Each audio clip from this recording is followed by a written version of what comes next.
એ બાળકો કોઈ દિવસ નિશાળે નથી ગયા, એ બાળકોને કોઈ ભાષા નથી આવડતી, અને 3 મહિનાના રિસર્ચ પછી એને ત્યાં આવીને કોમ્પ્યુટરની દેખરેખ કરી જાય. પણ જ્યારે એને જોયું કે ભાઈ બાળકો પોતાની જાતે પીસી ચાલુ કરતા હતા, પીસી બંધ કરતા હતા, પોતાની જાતે પીસીમાં કઈ રીતના કામ કરવું, એ થોડું ઘણું અંગ્રેજીની સાથે એ બધું એને આવડી ગયું.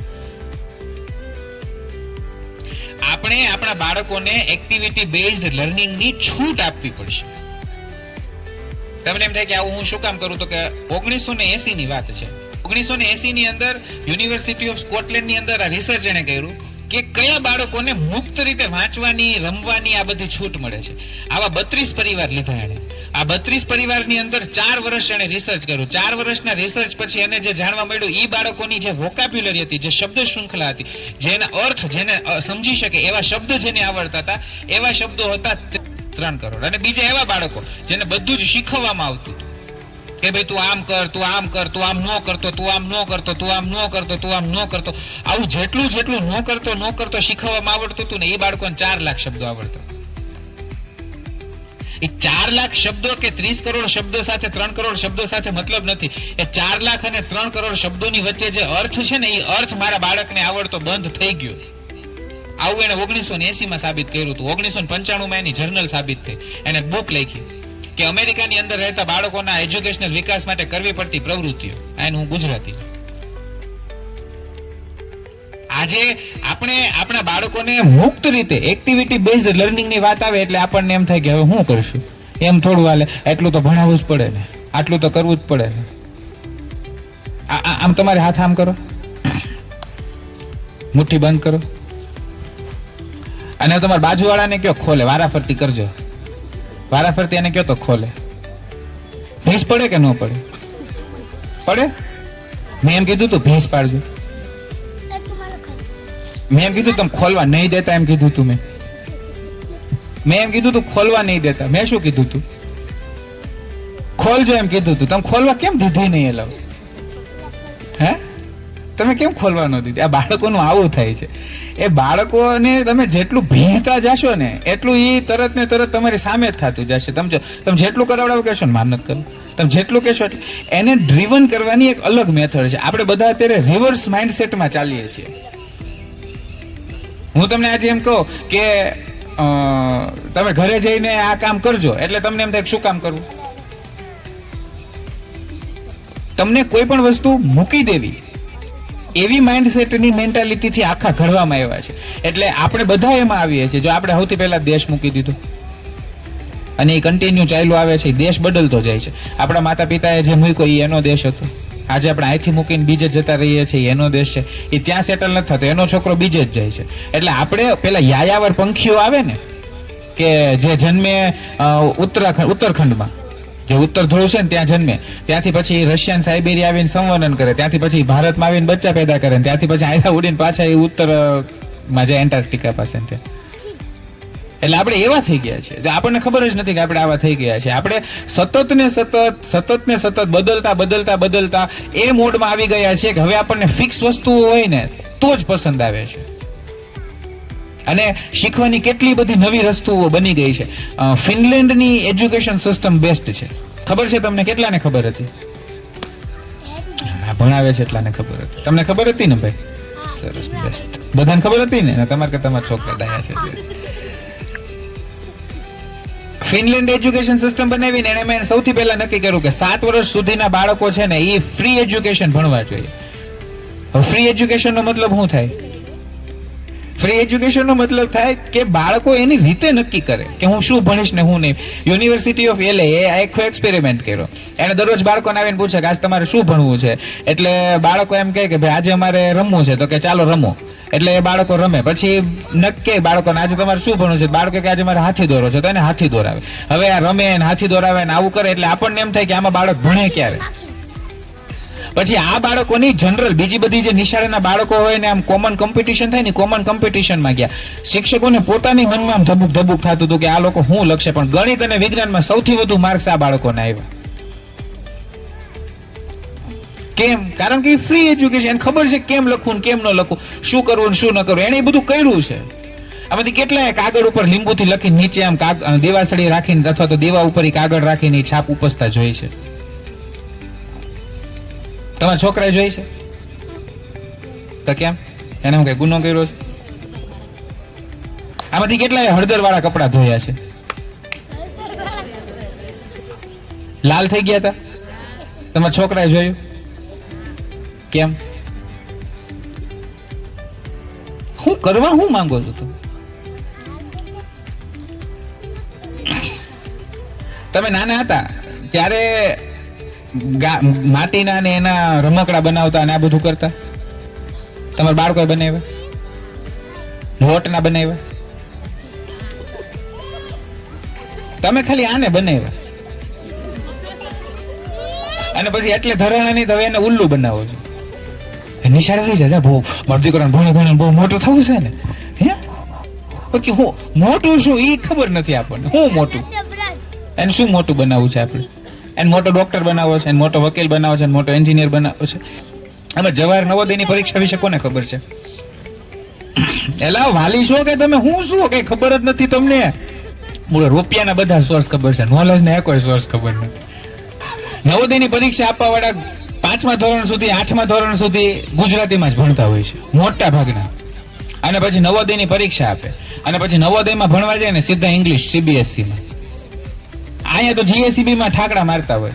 હવે યોગી ચોકમાં, પૂણા ગામમાં ને જે નિશાળોમાં એમ સમજો કે ઇંગ્લિશ મીડિયમ હોવા છતાં શિક્ષકોને ABCD આવડતી હશે કે નહીં એવા પ્રશ્ન થતા હોય, એવી નિશાળોમાં ગયા પછી એ બાળકો નવોદયની પરીક્ષા આપીને 5મા અને 8મા ધોરણમાં સીધા ઇંગ્લિશમાં સેટ થઈ જાય છે ને એ બાળકો બેસ્ટ કરી શકે છે. કારણ કે આપણને ખબર જ નથી બાળકોને ભાષા શીખવાની યોગ્ય ઉંમર શું છે.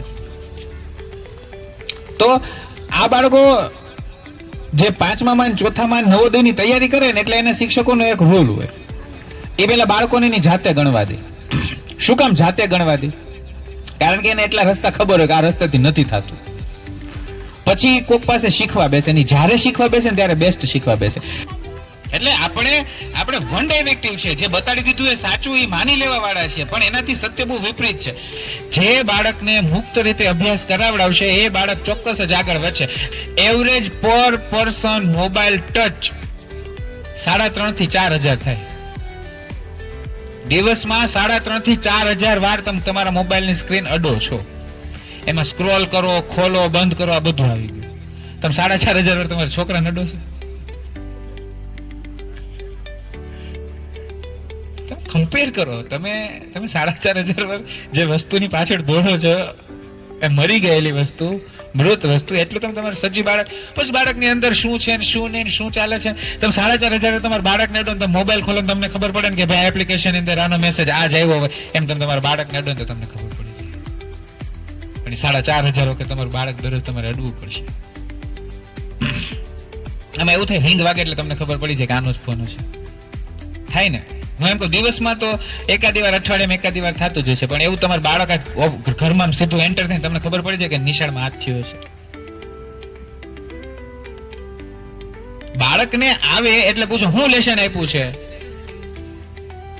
શું કરાયું આજે તને? પ્રશ્ન બદલો. તમારી ઘરે રાજા આવે તો તમે શું કરો? હવે રાજા નથી, અત્યારે કોર્પોરેટ. એમ કોર્પોરેટ આવે તો શું કરો? કોર્પોરેટર આવે તો શું કરો? તમે સાચવો ને? રોજ તમારે ઘરે કોર્પોરેટર આવે, તમને ખબર છે સામાન્ય બાળકો તમને દીધા, તમને ખબર છે કાંઈ નથી બનવાના. બહુ ભારે તમે તો. આપણે પ્રત્યેક બાળકમાં ઉત્તમ શક્યતાઓ જોવાની છે. આ રોજ આવે એને તમે શાંતિથી પહેલા એની પાસે બેસો, એનો હાથ પકડીને એને કયો કે આજ મને તું નહોતો તો મને તારી બહુ યાદ આવતી. આ રોજ કયો, રોજે કયો. લે તારા અક્ષર કેટલા બધા સરસ થાય છે, આજ મને જોવા દેતો. આ ન કરાય, આમ કરીને આવ્યો, આ ચોપડાને પત્તું વાળી નાખ્યું. તમે કબાટમાં કપડા હકેલીને મૂક્યા, આવડા મોટા છે, 35-40 વર્ષના બધા છે, એ કપડું લે એટલે શું હાલત થઈ છે ભાઈઓ કે આ તો હવે તમે એને નથી સુધારી કે આ 5-4 વર્ષના. હું અપેક્ષા છું કે રીતના આ સમીકરણ જ મારાથી નથી બેસતા. આમાંથી તમે સાડી પહેરી હોય ત્યારે તમારા બાળકોએ તમને એમ કીધું હશે કે મમ્મી રોજ સાડી પહેરતી હોય તો મને બહુ ગમે. નકટા છો તમે.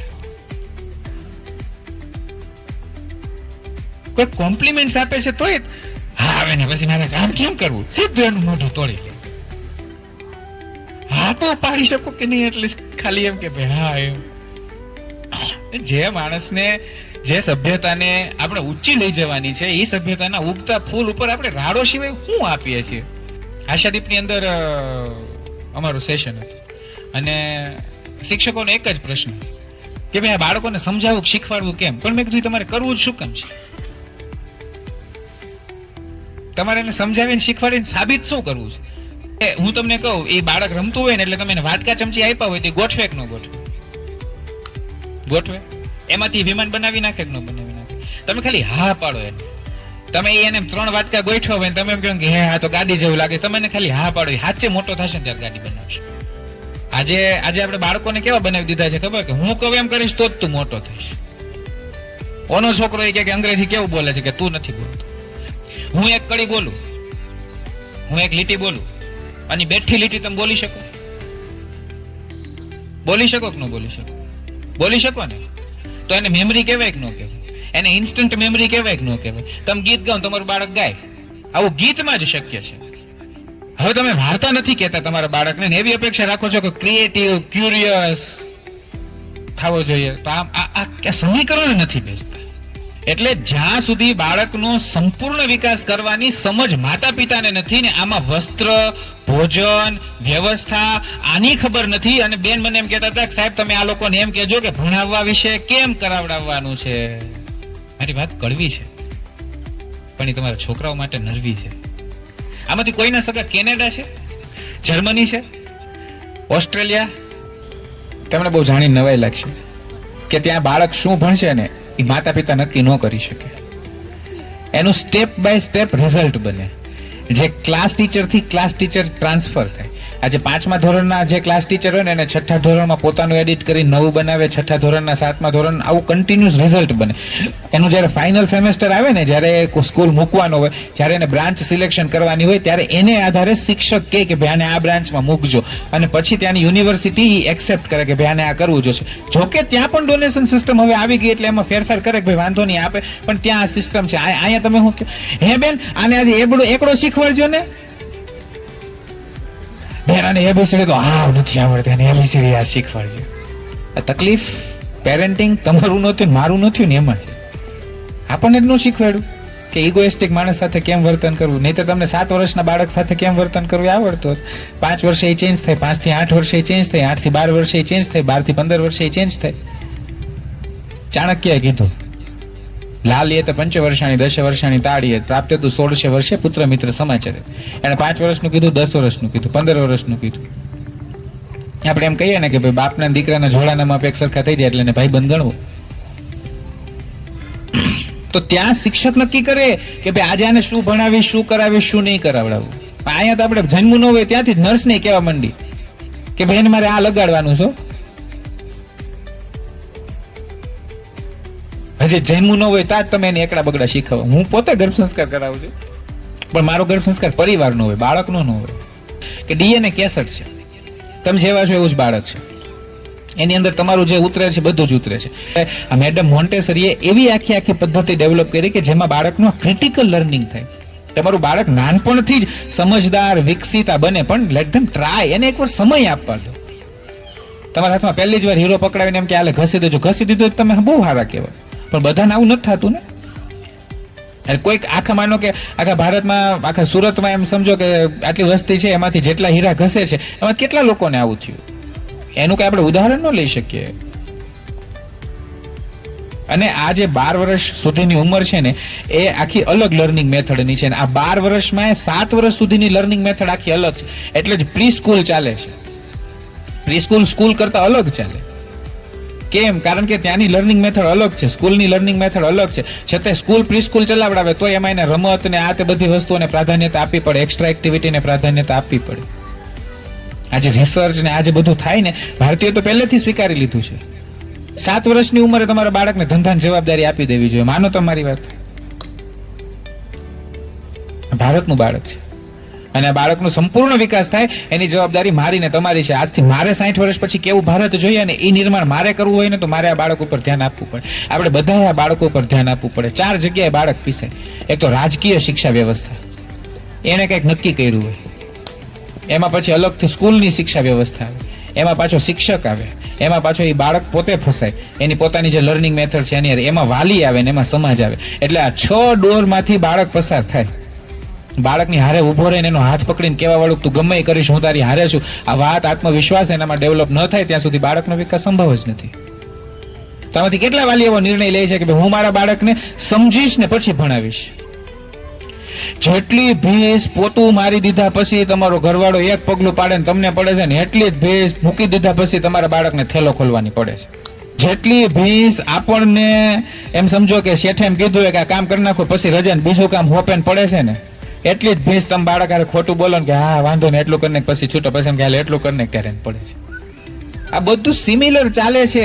આમાં કોઈક સંસ્થા એવો પ્રયાસ કરે કે તમારા બાળકને ખીલવવા છે, તમારા બાળકને વધારે આગળ મોકલવા છે, બાળકને જ્યારે એને એકચ્યુઅલ ફાઇટિંગ પોઝિશન આવે ત્યારે એમને મુક્ત રીતે લડી શકે.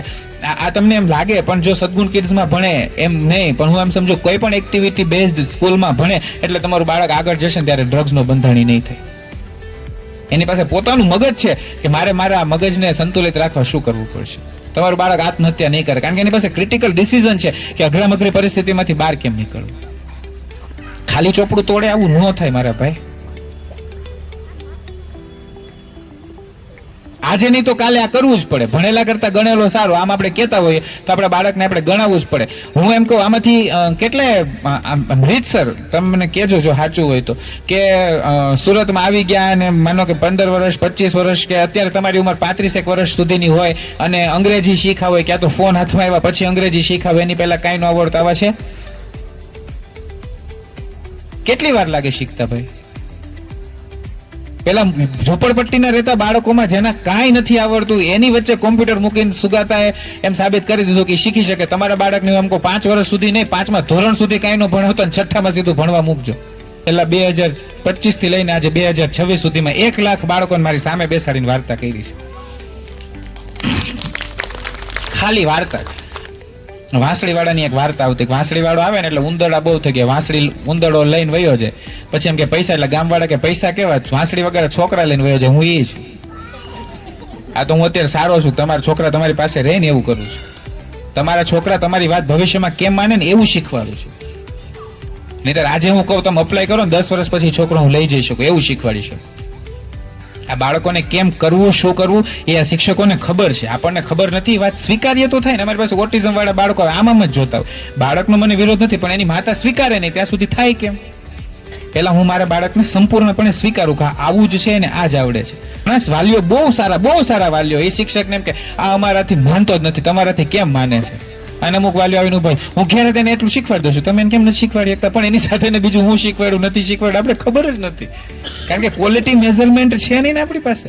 અને સાચું બોલતા, અડગ રહેતા, નિષ્ઠાવાન બનતા, પરિવારની ભાવ સમૃદ્ધિ ખીલવતા આવું નથી શીખવ્યું આપણે. અને નિશાળને શીખવે છે અને આવી એક્ટિવિટી બેઝડ શીખવતી સરસ મજાની સંસ્થા આપણને મળી છે. એ સંસ્થાનો લાભ લેવો જોઈએ અને ઈશ્વર કરે કે મારા ને તમારા પ્રત્યેકના બાળકોને બહુ સારા મા બાપ પ્રાપ્ત થાય અને એમના બાળકોને એનથી નહીં સારા મા બાપ પ્રાપ્ત થાય. આ બાળકને અત્યારથી જ એવો ઉછેર કરો કે સારા માતા પિતા બને. નહીં સારા માતા પિતા ક્યારે બનશે? જ્યારે આપણે સારા માતા પિતા બનીને એની હારે વ્યવહાર કરશું.